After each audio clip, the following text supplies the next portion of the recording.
Elizabeth II, we heard the news where she passed away on September 8th. I think it was shocking from around the world. Everybody expected the 96-year-old monarch to, I think, live for as long as possible, because nobody actually recollects a time before her.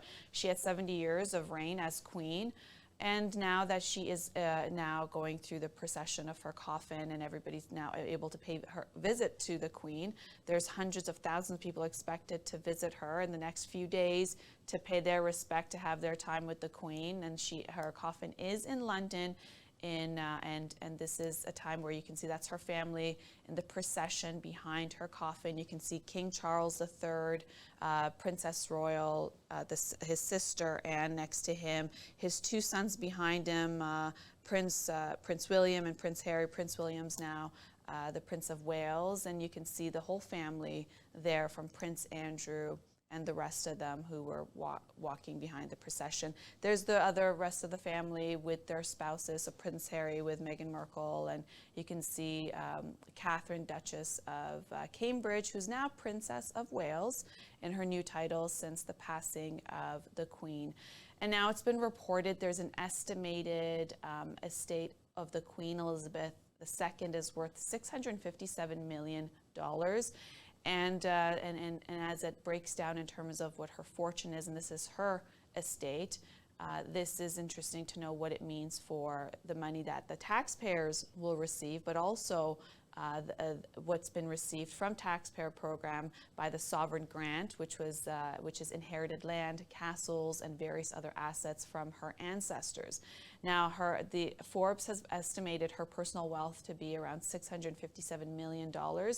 And the Queen's source of income included the Crown estate, private estate, stock portfolios, and personal assets.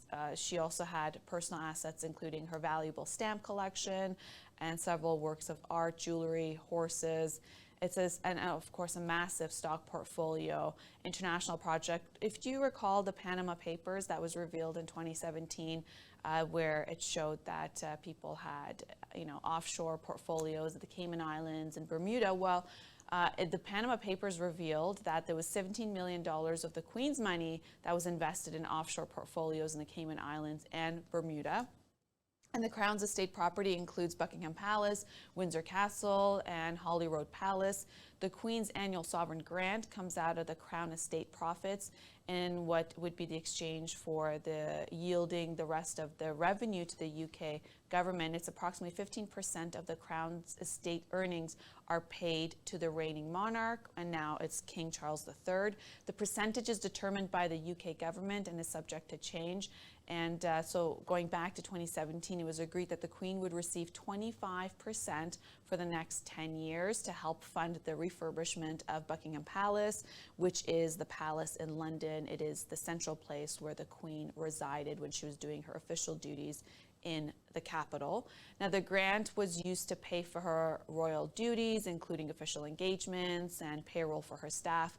As you know, the Queen did thousands of official engagements throughout the year, so that would fund that.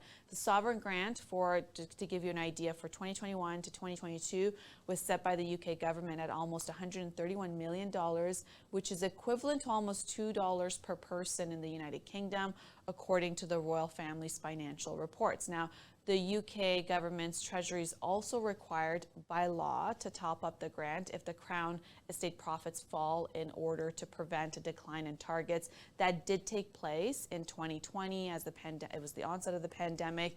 It was a massive shift on how we do things. And so that was to prevent the decline in the targets for the monarch. And now King Charles III will also receive this grant. The Queen's private property, which was inherited by her father, includes Balmoral Castle in Scotland and Sandringham in the United Kingdom. And this is actually, Balmoral Castle is where she passed on September 8th, 2022. So when it comes to the other members of the royal family, the Queen would have had to determine who will inherit her resources, her personal wealth. And this will be something that the royal wills are not disclosed to the public. The Queen's heir, in this case it's King Charles III, will inherit Balmoral Castle and Sandringham House. And that is where things are at right now. Of course, the funeral is on Monday, September 19th, and it is going to be a federal holiday for federal government employees.